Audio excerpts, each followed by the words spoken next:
And welcome to another exciting chapter in the homework saga that we have in Accounting 2301, Financial Accounting. We're bringing you the latest of Chapter 9's homework with your host, Professor Narragon. So, with Chapter 9, again, we're dealing with current liabilities, and we are trying to solve most of these. We're going to go through each one and how the journal entries act. Of course, again, you get the first few videos. I would strongly encourage to always watch those. And of course, when you get to the questions, if they have the hints are good. So let's start off with question number 5. Question number 5 brings us a good old foe. One that's been here for, I guess, pretty much since the dawn of time in this course, unearned revenue. So again, we're going to look at a company called Ticket Sales. They received $4,600,000 in cash in advance ticket sales for a 4-day tour of Bon Jovi. It's an awesome band. If you haven't listened to them, great 80s. They're even around now producing some good songs. But anyway, and they record the advance ticket sales on October 31st. Record the revenue earned for the first concert date on November 5th. Okay? Assuming that it's about 1/4 of the advance sales. 4 dates, about 4. Okay? So, first thing we have to do, of course, is record the journal entry for the receipt of the cash. Well, we received cash. That's a good one. And since this is in advancement, we have yet to earn the ticket sales. So our credit should be unearned ticket revenue. And it's going to be for however much the money is. So about $4,600,000 we received. Make sure you add all those fun zeros. And there we go. Okay. Now 2, we need to record the revenue of that one concert that Bon Jovi made. So the journal entry is simple. We have to pull that money now out of unearned because now we've earned it. So since unearned is going down, that's going to be a debit, and earned ticket revenue is going to be my credit. So to find out, we're going to pop out our calculator. So 4,600,000, and of course we're going to divide by 4 because there's 4 concerts. So that means Bon Jovi made $1,150,000 for one concert. That's pretty cool. I wish I could do that for just singing again, but I mean, dang, that's pretty nice. Add a 0, and there we go. Of course, always got to check my work right there in the corner, and you can see everything's good. Again, if you have an X, I mean, it just means that you need to just look back over, see what happened. Maybe you had a math error, but those are the only 2 journal entries we have. Notice again, answer is complete and correct. So, question 6. Question 6 brings us basically with notes payable, and it's going to bring in interest. Okay, it's going to give us what happens with interest when it goes beyond December 31st. Again, it's going beyond the year-end date, so we're going to have to figure out our interest. Alright, so our formula is basically the same. It's the principal of the loan times the rate times the time, whatever, how many days divided by 360, and that equals our interest. So Murrah Company borrows about $270,000 cash on signing a 90-day 10% note payable, again with a face value of $270,000. So with that, our principal is that 270. Okay, so that's not going to change. I mean, no matter what we have, it's still going to be 270,000. Okay, and then the rate's not going to change either. Apparently, we have a 10%. All these are going to be 10%. The one thing that's going to change in each scenario is time. Okay, total through maturity. Well, we had 90 days divided by 360. Notice that Connect actually has a drop down. So this helps us out in eliminating and gaining. So with anything, nothing's going to beat 90. So these first three are already out. We already knocked out the 90. So we can look at the days. Okay, this started on November 7th. And we got to get to December 31st. Now if you count all those days, you're actually going to end up having like 54. One, it can't be 60 because that's 2 months. We didn't start at November 1st. If we start at November 1st, then yeah, we can swing at 60. But since we started on November 7th, to get to December 31st would be 54 days. So that would actually leave 36 more. Okay?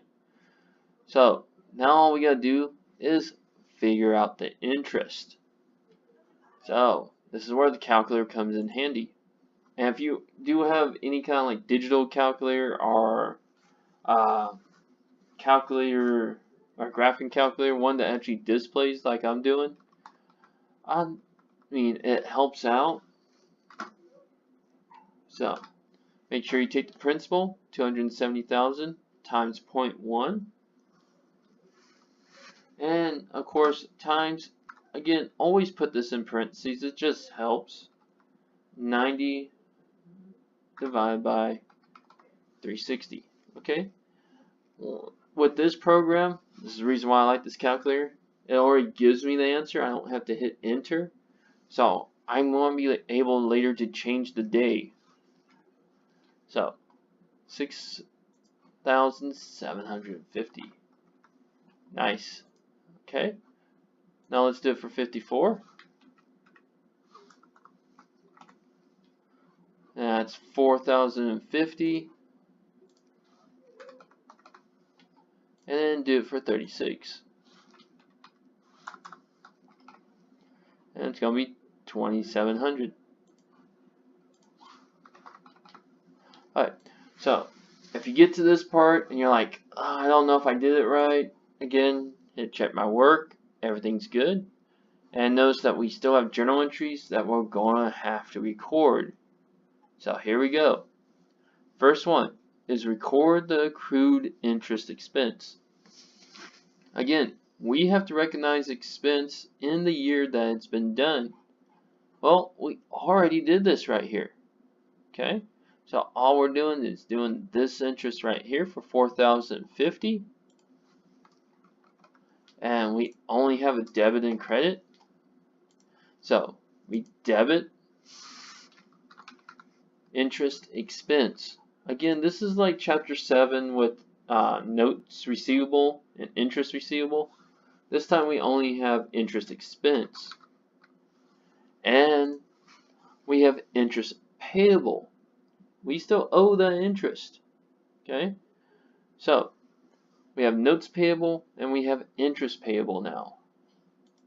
So on to the time to record the actual payment. So with this, we know payables are going down, and we got interest expense because now we get to recognize the interest expense in this current period. So those are all debits. When a payable goes down, basically it's a debit. So start off first with notes. I go with notes because I know the principal. Principal is 270,000. Okay. Then we go to interest payable,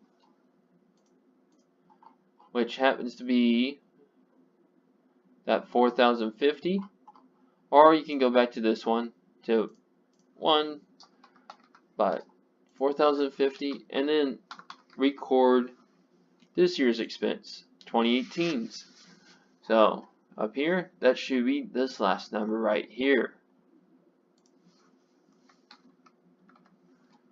Okay, and of course, the thing that we use to pay anything would actually be cash. Okay, so cash is the total of these three, which is $276,750. Okay, again, check my work. Everything's good. We can move on to question number 7. Okay, so again, just learning the journal entries, and it's not difficult. It takes a little while, but it's pretty much just the opposite reflect of the notes receivable. Those we receive cash for issuing out a note. Here we owe one for receiving a note. So we owe a note. Own a loan. Alright. So now we get into a little bit of payroll. Now I know the journal entries were on the notes. So here's a little bit of what's going on. Again, you can always check out those videos ahead of this chapter that aren't part of the homework, or you can just look at your book. Anyway, so on January 15th, the end of the first bi-weekly pay period of the year, North Company payroll register showed that the employees earned $26,000 of sales salary. Withholding from the employee salary include FICA of Social Security tax at the rate of 6.2, FICA Medicare was taxed at a rate of 1.45, $2,000 in federal income tax, $429 in medical insurance, $180 in units due, and a partridge in a pear tree. Alright, so right here, no employee earned more than $7,000. Okay, that doesn't give us much info for unemployment tax because we don't know how many employees, but it does want us to record the payroll expense and liabilities. So with that, we start off with the first one, sales salary expense. Okay, when we're dealing with these taxes that are being withheld from your payroll, first thing is recording gross pay, which we actually did a gross pay of $2,600. Again, always check my work, especially that beginning journal entry, just to double check to make sure things are good. But now we go down the list. We're going to go down the list and take out every little one of these. So FICA, Social Security was 6.2. Now remember, this is just the employees. The employer will also pay a 6.2. So let's go here. We can hit enter there. And we're going to put in the 2,600 times 0.062. Okay? Says that about 1612 of Social Security was taken out. Alright. We have Medicare. Medicare was 1.45%.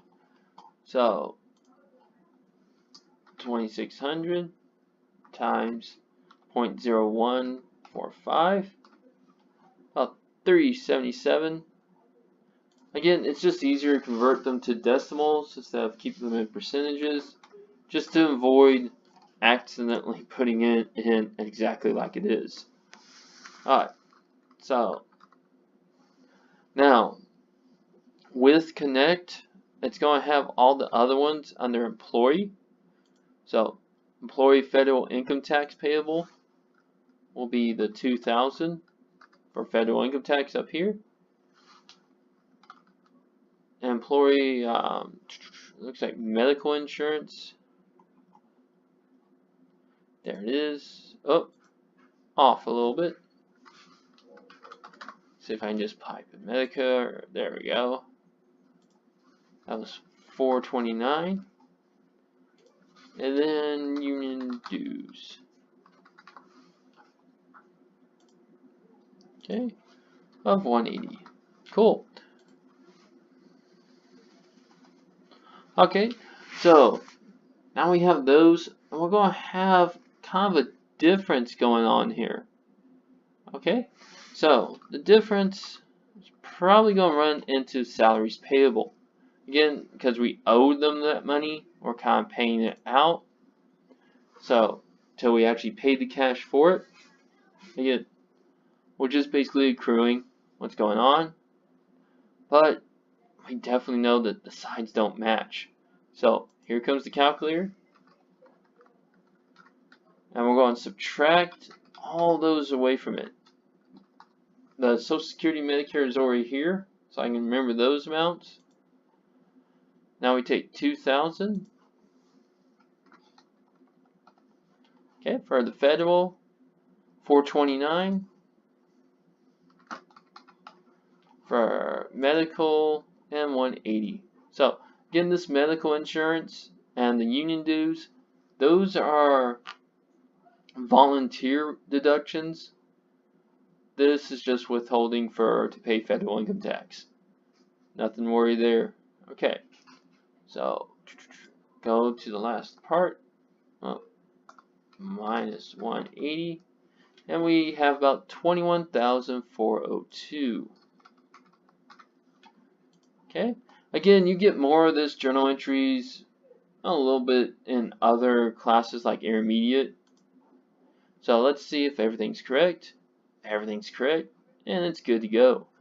Awesome. So again, salaries expense is going to be my debit, and then we're going to list everything, all the liabilities.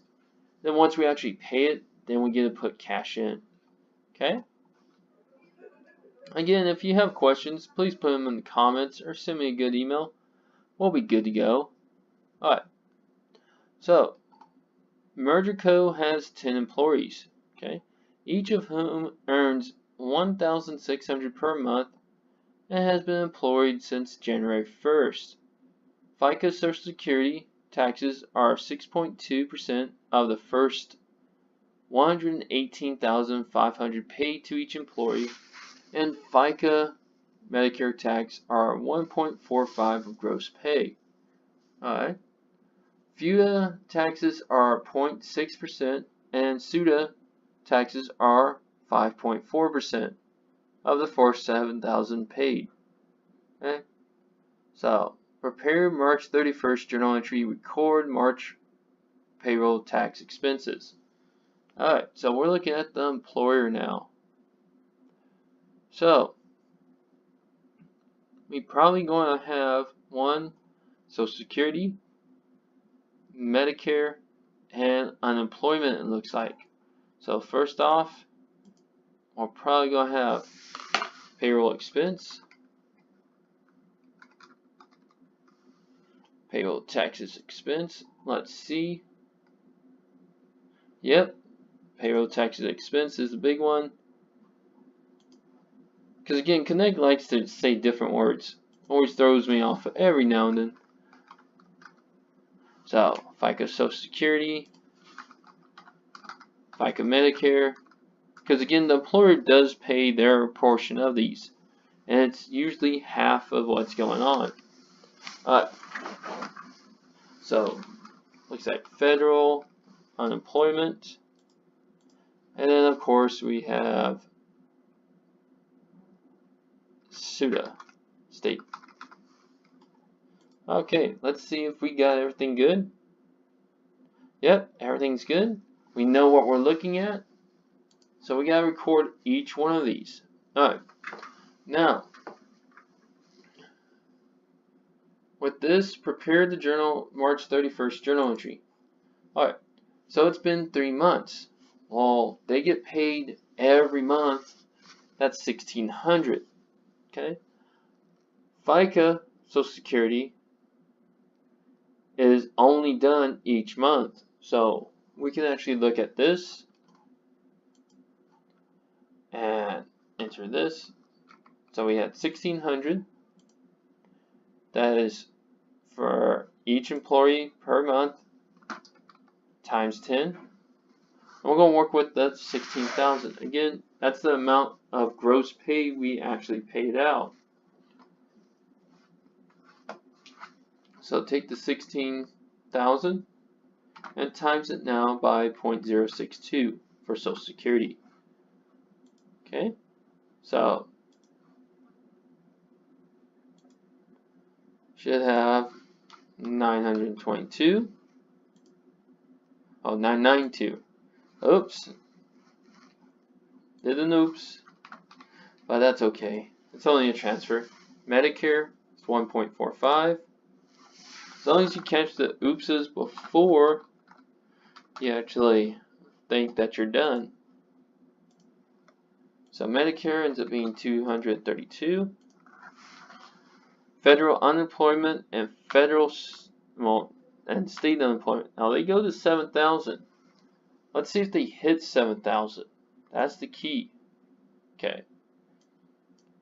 So enter. So we're dealing with 3 months. So we actually have to watch out of the 1,700. So 1,600. So that's 2 months. So they're still under it. Then add another 1,600. Alright, so everybody's under the 4,800. Cool. Makes life easy for us. So that means all we have to do is take the 1,600 that we had for the 10 employees, because all of them were under 7 grand by the time the 3rd month is up. If they were over, then we have a little difference and we would actually have to watch out what we do. But since it's just basically 1,600, all we have to do is times it by their percentages. So times 0.006, because that's 6%. It means a grand total of $96. And state unemployment tax is 5.4.